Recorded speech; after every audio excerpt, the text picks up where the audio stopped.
Bueno, nada más quisiera como pensar en los tiempos, cuánto tengo para la exposición y después para la ronda de preguntas.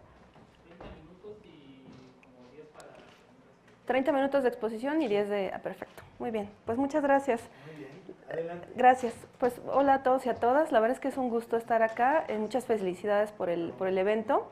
Yo sé lo que genera o todo lo que se tiene que hacer para organizar este tipo de eventos, ¿no? Hay mucho trabajo detrás, entonces pues enhorabuena y muchas gracias por la invitación. La verdad es que, bueno, también yo lo veo como un espacio político, pero en términos de que, bueno, vamos a hablar de derechos humanos y vamos a hablar sobre género, ¿no?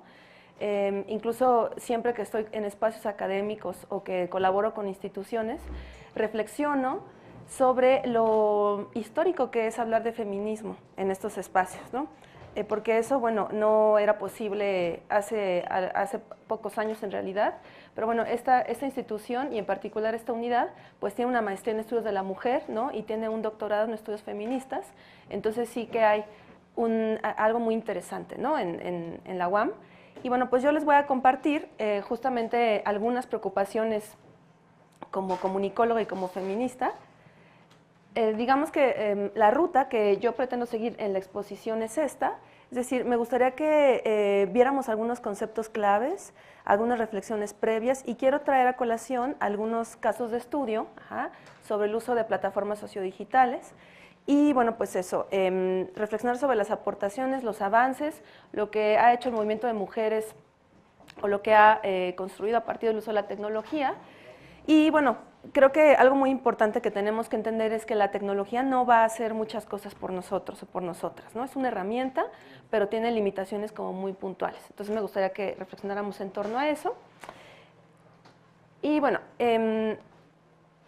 como ya el doctor Mauricio comentaba, yo soy comunicóloga, estudié comunicación en la FES Acatlán.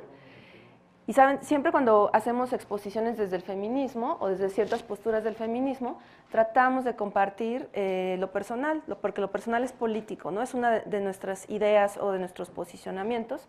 Entonces, ¿por qué menciono esto? Porque justo cuando yo empecé a estudiar comunicación, que fue por ahí, bueno, en teoría tuve que haber entrado en el 99, pero como soy hija de la huelga, ¿no? Que hubo de casi un año, entré a la universidad hasta el 2000, y egresé en el 2003, ya saben, bueno, ustedes sí llevan trimestres, entonces están acostumbrados a eso, pero para nosotros fue una locura que vamos en semestres, pero menciono toda esta experiencia académica porque yo no llevaba formación en género ni derechos humanos.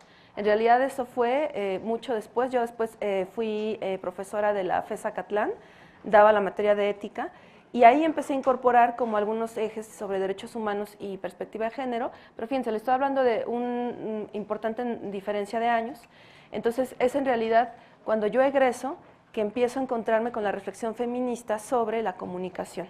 Evidentemente esta agenda ha ido modificándose, ¿no? Quiero decirles, y si les interesa como ahondar en el tema sobre derechos humanos de las mujeres, hay un documento que es súper importante, que es la plataforma de acción de Beijing, Beijing, la capital de China. Esta publicación, o este documento se publica en el marco de la 4ª Conferencia Internacional de la Mujer. La primera fue en la Ciudad de México en el 75, después en el 80 tuvimos una en Dinamarca, después otra en el 85 en Nairobi, que ese fue un hecho también importante en materia de derechos sexuales y reproductivos, y hasta el 95 que tuvimos la 4ª y que no se ha replicado ese ejercicio. Bueno, esta plataforma de acción tiene varios capítulos en donde se habla de violencia, educación, salud, participación política, y por primera vez en un documento internacional se hablaba del papel de los medios de comunicación en la promoción de los derechos humanos de las mujeres y la erradicación de la violencia de género. 95, estoy hablando de hace muy poco en realidad, ¿no? Ya había empezado un análisis feminista de los medios de comunicación desde los años 60, el estudio pionero es La mística de la feminidad de Betty Friedan, que se mete a estudiar las representaciones de las mujeres en las revistas. Pero les digo, tuvieron que pasar alrededor de más de 30 años para que hubiera un reconocimiento oficial. ¿Por qué menciono esto como un antecedente histórico? Justo por lo que les mencionaba hace unos minutos sobre la evolución de la agenda sobre comunicación y género. Es decir, la mirada comenzó a partir de los medios tradicionales. Cada 5 años se hace una revisión de esta plataforma, se revisan los avances, cada 2 años los estados miembros de la ONU rinden un informe, y entonces de lo que nos hemos dado cuenta es que en los medios tradicionales de comunicación no ha avanzado mucho la cosa, es decir, se siguen reproduciendo estereotipos, las mujeres no están en los consejos de administración tomando decisiones, ni son en la mayoría de los casos guionistas o creadoras de historias, eso genera un sesgo importante. Sin embargo, a todos estos años después de Beijing, a 23 años, nos encontramos con esta dimensión importante de análisis que es el mundo digital. Evidentemente, la irrupción de las nuevas tecnologías han generado nuevos fenómenos o han complejizado los fenómenos que ya estudiábamos. Y bueno, a mí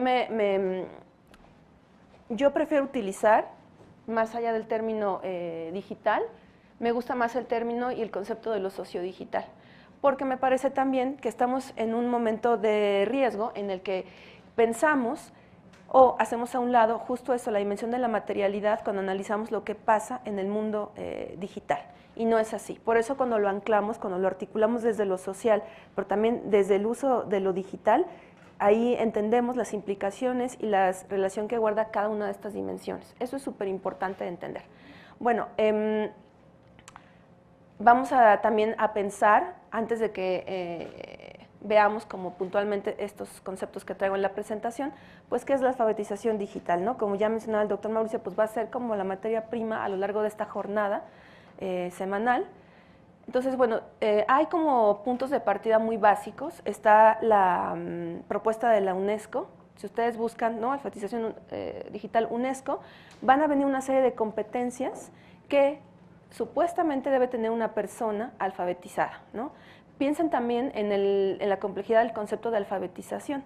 A lo largo de nuestras vidas recibimos distintas alfabetizaciones, ¿no? Aprender a leer y escribir es una forma de alfabetización, pero también piensen en cómo vamos estructurando, y aquí en términos de Bourdieu, el gusto, ¿no? El gusto se construye social y culturalmente, y también eso es una forma de alfabetización, ¿no?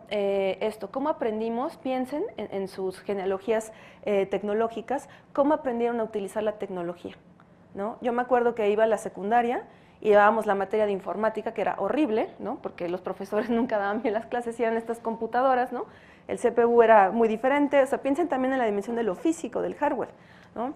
Y pues eran como 10 adolescentes en una computadora, ¿no? Entonces fue muy accidentada mi aprendizaje y mi alfabetización sobre las nuevas tecnologías, pero bueno, estábamos hablando de un momento de transición. Piensen en eso, en sus trayectorias y en sus genealogías. Eso también es una forma de alfabetización.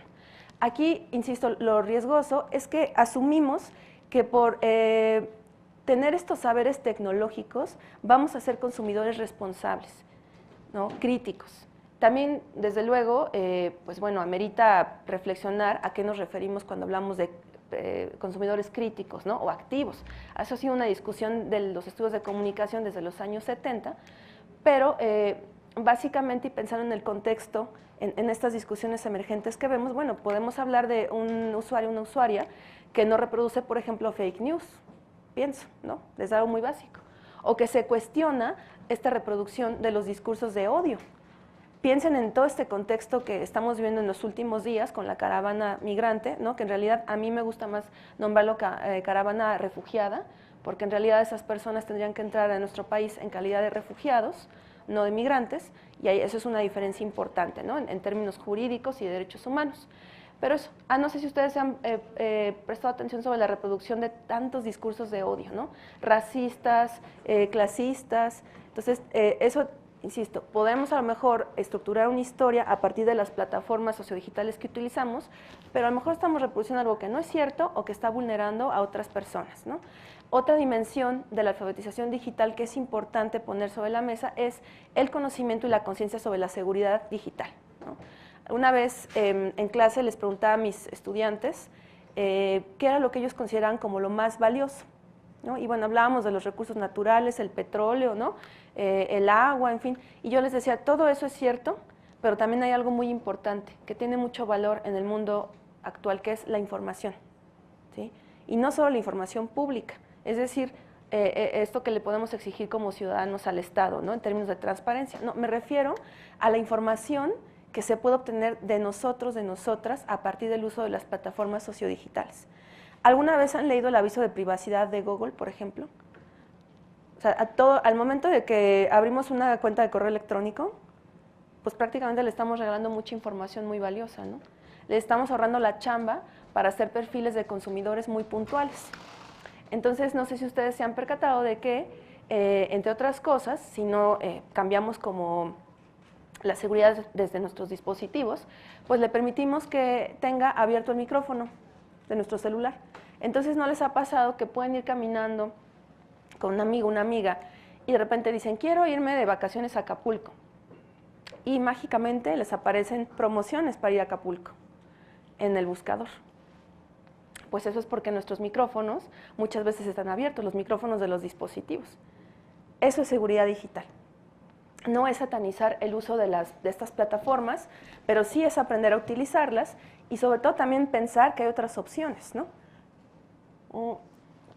Pero bueno, dicho todo esto, hay que entender algo importante. Voy a recuperar el concepto de brecha digital de género que utiliza Cecilia Castaño, que es una investigadora de Barcelona. Y bueno, entendemos que esto de la brecha digital tiene como varios criterios para entenderla. La primera es el acceso a Internet, ¿no? Piensen, más o menos a finales de los 90, el uso de Internet empezó a ser casero, ¿no? Hoy día, a nivel mundial, tenemos más de 4.000 millones de usuarios de Internet, que es un poco más de la mitad de la humanidad. Ajá. Es un número altísimo. Pero bueno, en el caso de México, hay un número importante de usuarios de Internet. Sí está como repartido entre mitad hombres y mujeres, en realidad la diferencia es poca. Entonces, a partir de lo numérico podríamos suponer, bueno, pues ya está, ¿no? Resuelto como el acceso a Internet. No hay brecha de género. Sin embargo, tendríamos que meternos, como se ha estado haciendo recientemente, al uso o un análisis cualitativo, es decir, entender los usos y apropiaciones que hacen hombres y mujeres a partir de la tecnología o de la tecnología, ¿no? Vuelvo como a esto de, ¿para qué usamos los hombres y las mujeres la tecnología? Piensen en el tipo de material que ustedes reproducen en sus plataformas, ¿no? Está también esta llamada tecnofobia, es decir, que, pues eso que yo les comentaba, ¿no? Cómo aprendí a usar la tecnología, que fue muy accidentado. Entonces, en realidad, dentro de la socialización de género, no hay una relación cercana entre las mujeres y la tecnología. Nos hacen pensar que es un campo hostil o que no somos nosotras como, o que somos intrusas, ¿no? de ese campo. Entonces, estamos hablando de que el concepto en sí de brecha de género, perdón, brecha digital y también alfabetización digital son ciegos a la condición de género. ¿Sí? Piensen en, antes de seguir como con los ejemplos digitales o de tecnología, ¿alguien me puede ayudar a pensar algún ejemplo en donde quede clara la diferencia de la socialización de género? Es decir, ¿cómo aprendemos a ser hombres y mujeres? Piensen en algo como el juego, por ejemplo, en los discursos. Creo que hay como algunos elementos que nos pueden ayudar a entender qué implica en el mundo sociocultural ser hombres o ser mujeres, ¿no? Por ejemplo, ¿qué jugaban cuando eran niñas o cuando eran niños? ¿Cómo se empezó a dividir el mundo a partir de eso? ¿No? Sí, lo recuerdan seguro, ¿no? Algunos ejemplos. ¿Quién quiere compartir algo? Por favor. Bueno, pues conforme vamos creciendo desde pequeños se nos va inculcando con qué juguetes debe jugar un niño y con qué una mujer. A las niñas, desde pequeñas se les dan obsequios de regalos a juguetes como cocinas, muñecas, cosas como esas. Y a los hombres, sin en cambio, se les dan otro tipo de cosas como balones de fútbol o herramientas o cosas por el estilo. Y si un hombre, un niño, prefiere otro tipo de juguetes como, no sé, como juguetitos de cocina de mujer, está mal visto por la sociedad y se le dice, no, tú no puedes jugar con eso. ¿Por qué? Porque son juguetes de mujeres. Y entonces desde ahí se te está inculcando que esos son cosas de mujeres. Y no puedes tú ocuparlas como hombres porque tú eres hombre y tú tienes que utilizar otro tipo de juguetes. Así es, muy bien. Es, creo que muy claro, pero al mismo tiempo muy elocuente lo que tú planteas, porque empezamos a ver esa diferenciación sobre la percepción del mundo, ¿no? Sobre cómo sentimos el mundo. Eso es parte de la subjetividad de género, pero también empieza a haber una división de espacios materiales, ¿no? hay una tesis de una investigadora de la UNAM que se llama Hortensia Moreno, y ella estudió la construcción de los cuerpos, ¿no?, desde la condición de género a partir del deporte. Entonces, alguna vez que yo la escuché en una conferencia, ella decía, bueno, es que pensemos como en el juego, en el deporte, ¿no? Entonces, pone un ejemplo muy, muy sencillo, pero que a mí me hizo mucho sentido. ¿Qué pasa cuando, por ejemplo, un niño está como portero en un partido de fútbol, ¿no? Está esperando como que llegue la pelota. Y entonces el niño piensa, la pelota viene hacia mí. Y entonces, cuando una niña, ¿no?, la ponen en la portería, ¿qué piensa? La pelota viene contra mí.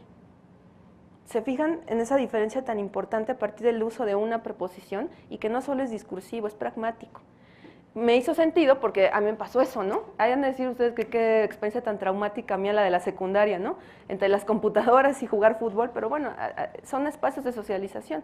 Y hasta la fecha, cuando yo paso en esta división que hay entre la Torre 2 de Humanidades en Ciudad Universitaria y la Facultad de Medicina, que no sé si se lo ubican en ese espacio, están jugando fútbol, básquetbol, voleibol, y yo sigo pasando con mucho miedo, ¿no? Porque la socialización de género, eso me ha hecho pensar que soy intrusa en esos espacios y que corro peligro, ¿no? Pues así, ese tipo de experiencias, no estoy diciendo que sean absolutas, ¿no? Porque por supuesto que no toda, aunque hay una socialización parecida, pues no todas las personas somos idénticas, las experiencias son diferentes, pero estamos hablando de generalidades, estamos hablando de relaciones históricas de poder y de procesos estructurales, ¿no? Pues lo mismo pasa con el ámbito de la tecnología, ¿no? Entonces, es no solo pensar en lo numérico, ¿no? Es también pensar y ella habla de la segunda brecha digital, es pensar, en primera, quiénes construyen la tecnología, ¿no? Y de eso de entrada nos ayudará a entender que, por ejemplo, Internet no es un espacio neutro, ¿no? Muchas personas asumen que Internet es como un espacio para ejercer nuestra libertad de expresión, y digo, en cierta medida puede ser, sin embargo, tiene limitaciones importantes. ¿Quiénes crearon Internet? Pues de entrada varones, ¿no?, blancos, privilegiados económicamente, occidentales. Entonces ya de ahí entendemos que hay sesgos, ¿no? Porque se habla como de atender necesidades específicas a partir de una condición que invisibiliza las necesidades de otras colectividades. A eso nos referimos también con esa segunda brecha digital, ¿de acuerdo? Bueno, yo los casos que traigo a colación tienen que ver con la violencia contra las mujeres, ¿sí? Y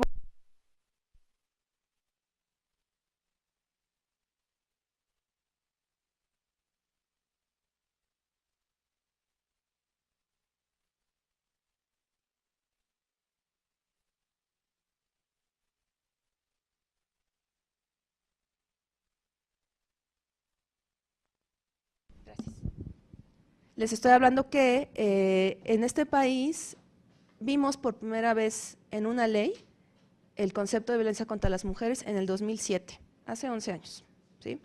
Y se empezó a transversalizar en otros documentos. Pero antes de que fuera una categoría jurídica, la violencia contra las mujeres comenzó a pensarse desde los espacios de las ciencias sociales. Entonces era una categoría sociológica, antropológica, histórica. Amelia Valcárcel, que es una filósofa feminista, dice, ¿cuál es el objetivo de la violencia de cualquier tipo? Pero ahora centrándonos en la violencia contra las mujeres, pues es mantener la desigualdad. La violencia va articulada, como aquí lo menciono, con acciones obvias o sutiles. Es decir, estamos hablando que la violencia se articula con la dominación. ¿Qué supone la dominación? La dominación supone obediencia, ¿sí? Y bueno, es que pensemos cómo se han estructurado las sociedades contemporáneas a partir de la desigualdad, ¿no? Piensen en esta ciudad, por ejemplo. Ahorita que hay toda esta fobia, ¿no?, a las personas que son de otros lugares, pues resulta que la base de esta ciudad pues es la migración, ¿no? Pero ¿todas las personas tuvieron acceso a lo mismo? Pues no. O sea, piensen, y por eso la historia es una herramienta crítica muy importante, ¿no? ¿Quiénes empezaron a poblar esta ciudad? ¿Quiénes empezaron a construir los edificios y las casas de esta ciudad? ¿No? ¿Qué tipo de población migraba a la Ciudad de México después de la Revolución? Entonces no hemos tenido acceso a lo mismo. han leído las estadísticas recientes sobre cómo el color de la piel sí determina la percepción que tienen las personas sobre nosotros y nosotras, ¿no? Ahí también hay un elemento importante para entender esta parte de la desigualdad, ¿no? Y que incluso eso opera en personas que no tienen una piel blanca, ¿sí? Entender las implicaciones de la dominación nos hace entender por qué adquirimos la ideología del dominador, ¿sí? Por qué la misoginia no es propia solo de los hombres, ¿no? Sino de las mujeres también y de toda la diversidad de la humanidad. Ajá. El clasismo. No me digan ustedes ahorita con los comentarios que han revisado sobre las personas que vienen de Honduras en la caravana, todas son ricas, ¿no? O todas son blancas, pero están reproduciendo ideología a partir de estos discursos. Bueno, es estructural, como ya dije, y desde luego es un tema de orden público, y esto es súper importante de entender, ¿no? ¿A qué nos referimos con que es de orden público? Pues en primera, justo a lo que yo acabo de decir, que está en el marco jurídico, ¿no? No es una dádiva, no es un capricho, ¿no? Esto devino de una movilización social muy potente que tiene más de 3 siglos, que se llama movimiento feminista. Ajá. Evidentemente se ha adecuado, ¿no? En función de las necesidades de las mujeres alrededor del mundo, y por eso hablamos de los feminismos. Les decía yo que en nuestro país, por primera vez tuvimos la violencia contra las mujeres como categoría jurídica en el 2007, a partir de la Ley General de Acceso de las Mujeres a una Vida Libre de Violencia. De entrada, eso ya nos hace pensar en que es algo de orden público, que tiene que haber una participación del Estado, pero también de la comunidad. Piensen en este espejismo sobre la división entre lo público y lo privado, ¿no? Pensamos que la violencia contra las mujeres se tiene que quedar en eso, en el ámbito de lo privado. Voy a poner un ejemplo que tal vez es burdo, pero es para que vayamos como entendiendo. ¿Qué sucede cuando escuchamos, ¿no?, que el vecino está golpeando a su esposa? ¿Intervenimos? O por lo regular decimos, es su problema, es su vida, ¿no? Vamos a dejar que ellos se arreglen. Cuando en realidad eso, insisto, es público. Es un tema que pertenece a la comunidad y que todas y todos estamos responsabilizados a solucionar. Y les digo, además hay un reconocimiento por parte del Estado, ¿sí? Bueno, eso también que provocó que dentro del marco jurídico se contemplara la categoría feminicidio, ¿sí?, que es una categoría que viene del vocablo femicide en inglés, que lo acuñó Diane Russell y Jill Radford, pero que la antropóloga mexicana Marcela Lagarde lo recupera, y justo eso, no lo tradujo como femicidio, sino como feminicidio, en donde se habla del papel del Estado, no solamente, digamos, para promover el acceso a la justicia, sino también para garantizar la seguridad de las mujeres y las niñas. Bueno, estoy hablando de 11 años, en realidad es poco, ¿no? Ha habido ahí como un debate interesante, ha habido muchos detractores, ¿no?, sobre este marco jurídico, pero les decía yo que el desarrollo tecnológico pues, nos ha puesto o ha cambiado los fenómenos, los ha complejizado, y entonces tenemos esto, la violencia contra las mujeres en los espacios sociodigitales, ¿no? Es un concepto que está en construcción. En realidad apenas se empieza a contemplar en el marco jurídico de las entidades. Ya les decía yo que tenemos la Ley General de Acceso de las Mujeres a una Vida Libre de Violencia, pues cada entidad tiene su propia ley. Es decir, hay una ley general que es federal y cada entidad tiene la propia. Entonces, bueno, ustedes saben, es muy complejo hacer leyes porque se tienen que armonizar además con los códigos penales, ¿no?, cuando se trata de delitos sexuales. Entonces, ahorita hay una discusión muy interesante, hay un grupo que es el Frente Nacional por la Sororidad, que está promoviendo justo que, por ejemplo, la difusión sin consentimiento de imágenes de las mujeres como forma de violencia sea penado, ¿no? Están haciéndose esa movilización en Zacatecas, en concreto. Yo revisé que se puso en discusión en el Congreso de Hidalgo y, bueno, pues también en el de la Ciudad de México ya hay como iniciativas. Entonces, esa discusión la tenemos que seguir definitivamente. En este sentido, pues va acompañado de la impunidad, ¿no?, porque pues si no tenemos un marco jurídico claro, ¿no?, pues no se puede castigar, no se puede sancionar y además no se puede prevenir en términos de políticas públicas, ¿no? Sí se puede, o sea, lo que quiero decir es que como el sistema es hostil, necesita como reglamentación para poder operar. Entonces, si no hay, eso lo complica. Otra de las cosas importantes es que como pensamos que sucede desde lo digital, como les decía al principio, borramos esta parte o esta dimensión de la materialidad. Pero la violencia contra las mujeres en los espacios digitales tiene consecuencias sociales. Si les interesa también como ahondar sobre esto, ustedes pueden buscar en una iniciativa que se llama Dominemos la Tecnología, que ha hecho sistematizaciones a nivel mundial, y por ahí hay números sobre México, sobre las consecuencias de la violencia contra las mujeres en estos espacios, ¿no? Y estoy hablando desde depresión, suicidios, ¿no? ¿Qué prácticas o a cuáles me refiero? Bueno, pues esto que les decía, la reproducción sin consentimiento de fotos, ¿no? Videos, chats de las mujeres, ¿no? Vamos a pensar también que la violencia, para situarla, debemos pensar en la intencionalidad que tiene, la acción o la omisión que estamos llevando a cabo. Entonces, en este caso, sí es una forma de revancha, de disciplinamiento hacia las mujeres, ¿no? Les decía yo, hablamos de afecciones a la salud como la depresión, la ansiedad, y también estamos hablando de una muerte violenta que no es natural, como es el suicidio, ¿no? También piensen en la estigmatización, por ejemplo, de las mujeres, ¿no? ¿Qué pasa, por ejemplo, si las fotografías de una mujer o que una mujer compartió con alguien, ¿no? Lo que se conoce como sexting, empieza a ser público? ¿Cuáles son las consecuencias para esa mujer? Hay una sanción social muy fuerte, ¿no? Y les digo, quien hace este tipo de acciones tiene claro cuáles son las consecuencias, porque el objetivo es lastimar. El objetivo es reafirmar esto que decíamos, la desigualdad. Y bueno, yo insistí como con esta parte, ¿no? O sea, los vacíos legales, pero también eso, o sea, que nos refiramos a esto como un fenómeno sociodigital, porque les digo, no se desarticula, no es que no haya consecuencias, ¿no? Pienso en un ejemplo que no precisamente tiene que ver con el género, pero sí con el racismo, la discriminación.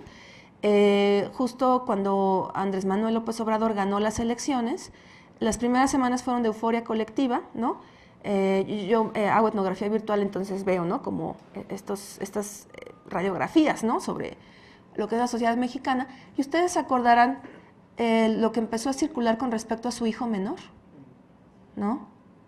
Y entonces yo pienso, ¿no? Bueno, el hijo pequeño de Andrés Manuel López Obrador es un niño privilegiado en términos de que, bueno, por el capital político de su padre, pues puede estar protegido. Pero yo me pregunto, ¿hasta qué punto no llegó a ese niño lo que estaba circulando sobre él, ¿no? Y eso, ¿cómo puede generar un dolor y un sufrimiento en las personas? ¿Perdona? Es que empezaron a hacer memes sobre, porque el niño traía un mechón rubio de Colorado, entonces era así como casi tú que eres moreno, ¿no? Y que te ves como un pobre, ¿cómo te atreves a decolorarte el cabello, ¿no? Y pretender ser güero? Y luego estaban circulando fotografías como, esta es la familia presidencial, ¿no? Y salía Andrés Manuel López Obrador con su esposa, con Beatriz Gutiérrez, y con sus hijos, ¿no? De su primer matrimonio. Entonces, vemos ahí, ¿no? Muy clara esta no aceptación, esta colonización, ¿no? Desde varios puntos de vista. Pero les digo, me parece que es un ejemplo muy puntual para entender que hay consecuencias. Y recientemente que me parece que el niño, no sé si se rompió una pierna o un brazo, e igual, una vez más, ¿no? La campaña de odio y con estos tintes racistas, ¿no? Clasistas, tan preocupantes. Y se fijan cómo se reafirmó con la caravana de personas, yo les llamo refugiadas, ¿no? Por lo que ya les dije. Ajá. Entonces sí hay consecuencias. No están, insisto, desarticuladas las dimensiones de lo social y de lo digital. Ahora, quiero incorporar otra cosa, ya para presentarles como los casos que traigo a colación.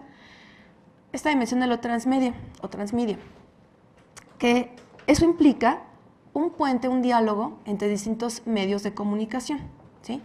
Voy a poner otro ejemplo burdo. ¿Han comprado alguna vez alguna revista donde les dicen, para tener acceso a más contenido, escanea este código, ¿no? Y entonces lo hacen con sus dispositivos y los lleva a una página web, ¿no? Y entonces empiezan a ver como el material. Bueno, este, si se fijan, es un puente, ¿no? Entre un medio digital y un medio impreso. Eso es, digamos que de forma muy básica, lo que podríamos entender por transmedia. obviamente estos puentes se van haciendo cada vez más complejos, ¿no? Entonces yo pienso en cómo se van estructurando narrativas muy puntuales frente a los acontecimientos sociales, culturales, políticos, económicos. Muy bien. Bueno, para esto voy a compartirles, seguramente ya los conocieron o han escuchado sobre esto, el uso de algunos hashtags, ¿no?, que han utilizado los movimientos feministas no solo en México, sino a nivel internacional. Y bueno, el primero que me parece muy importante de traer a colación es el de ni una menos. ¿Cuál es el origen de este hashtag? Es la frase que acuñó Susana Chávez Castillo, que era una poeta originaria de Ciudad Juárez y que fue asesinada en el 2011.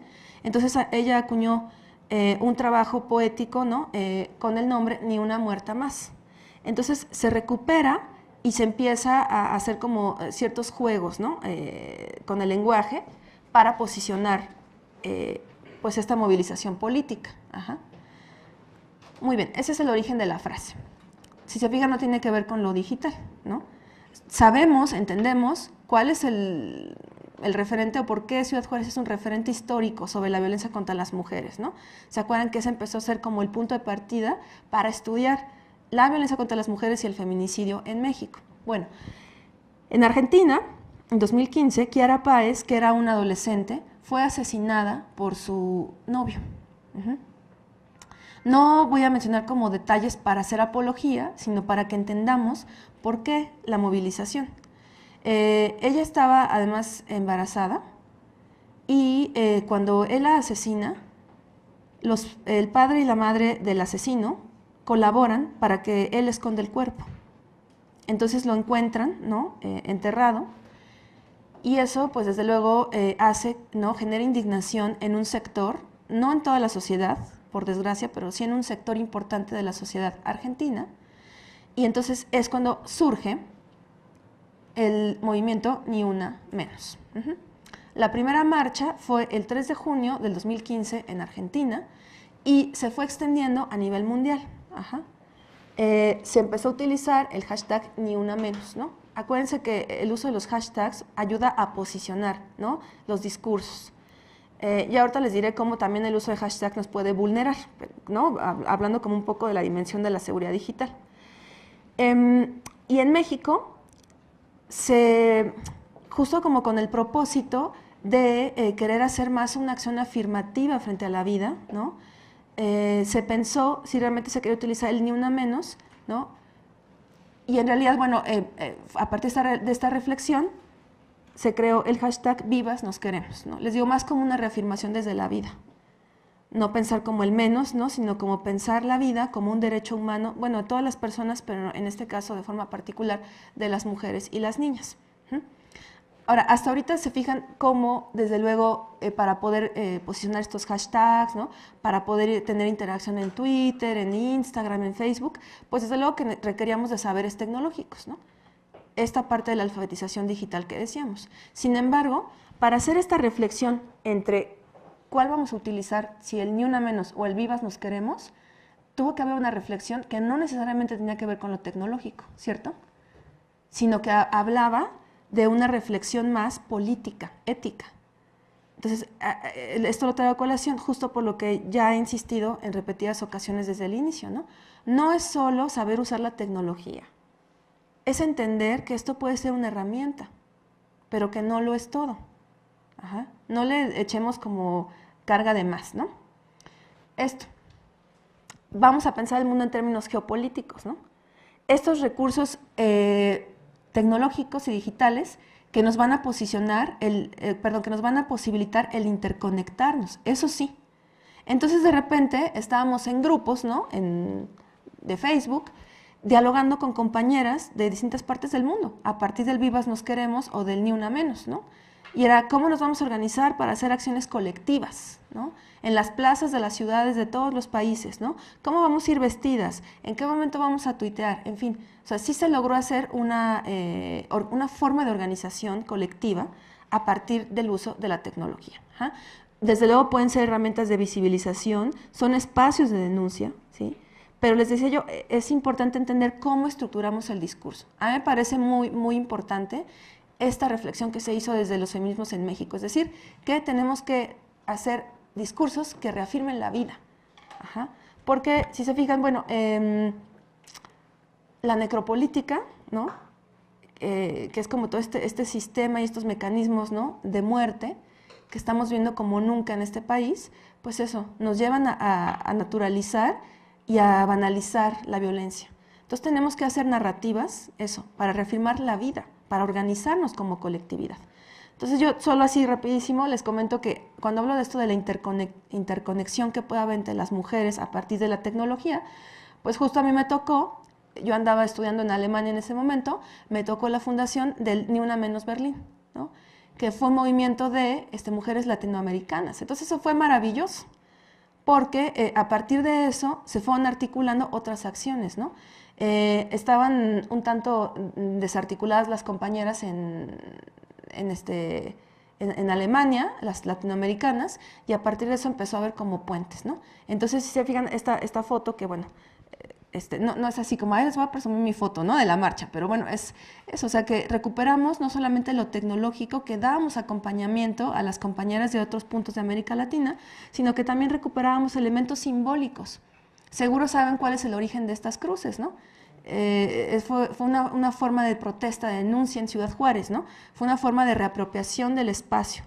Por eso les decía que la dimensión de lo geopolítico es muy importante también para hacer análisis desde la tecnología.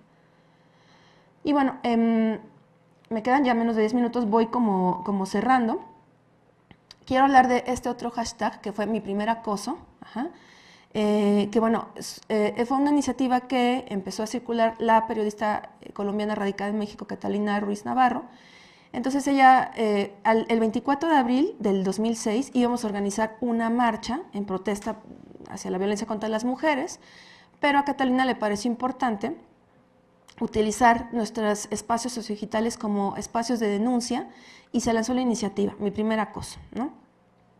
En las mujeres que quisiéramos íbamos a hacer como una reflexión muy política, muy dolorosa, pero muy política, sobre cuándo había sido la primera vez que habíamos sufrido violencia sexual, ¿no? Yo hablé de la mía, ¿no? En algunos casos presté mi muro, porque también eso fue, ¿no?, una herramienta que utilizamos, es decir, sabemos que no todas las mujeres tienen la posibilidad de denunciar por diversas razones, entonces prestábamos nuestros muros, ¿no? Después, un actuario de la UNAM hace un algoritmo que permite calcular el promedio de edad, ¿no?, en el que las mujeres que denunciamos empezamos a vivir violencia sexual, y era entre los 6 y los 10 años. Eso, desde luego, genera una expectativa, ¿no?, para el día siguiente, para la marcha. Entonces ahí, pues eso, o sea, se empezó a hablar de digamos, como la primavera violeta, ¿no? Les decía yo, estaba esta parte de las marchas, o sea, sí tenemos que utilizar las nuevas tecnologías, pero no podemos renunciar a las calles. Es súper importante seguir tomando las calles, ¿no? Protestar, marchar, hacer ahí elementos performativos, en fin. Y había como, bueno, varios elementos importantes, como la violencia contra la periodista Andrea Noel, no sé si se acuerdan, que iba caminando por la calle, una cámara de seguridad graba el momento en el que le bajan las pantaletas, ¿no?, en la calle. Y después cómo fue revictimizada a tal grado que ella ya no vive en México, ¿no? Este famoso caso de los porquis, ¿se acuerdan?, ¿no? Y bueno, pues se organizó la marcha desde Ecatepec hasta el Monumento a la Revolución. Ese fue como el flyer que se utilizó, y pues como verán fue súper concurrida, ¿no? Se hicieron ahí como varias narrativas, por eso yo decía lo transmedia, ¿no?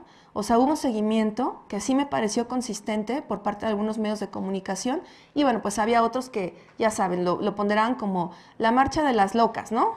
Como de las feminazis, ¿no?, inconformes, y bueno, la marcha de las feministas, ¿no?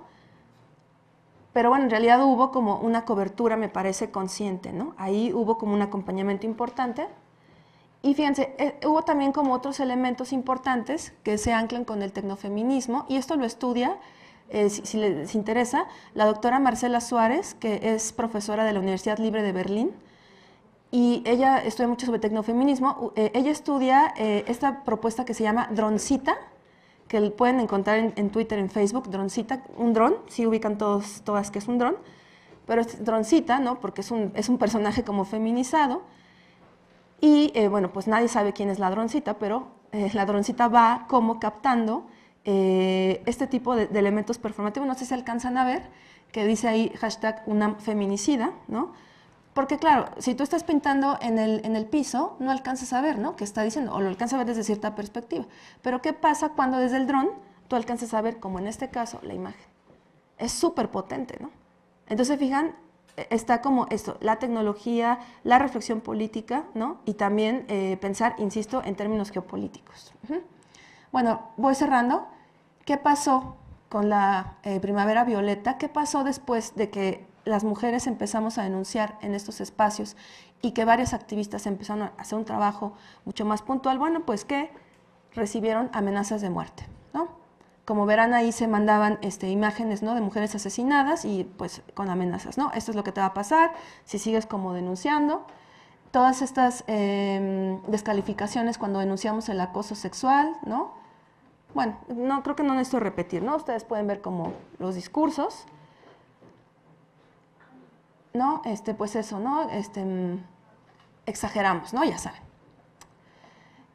Entonces, a ver, creo que hay que entender que finalmente estamos haciendo un intercambio simbólico, ¿no? Porque estamos reproduciendo imágenes, ideas, discursos, pero también hay un intercambio material. Por esto que decíamos, ¿cómo se reafirman las relaciones de poder?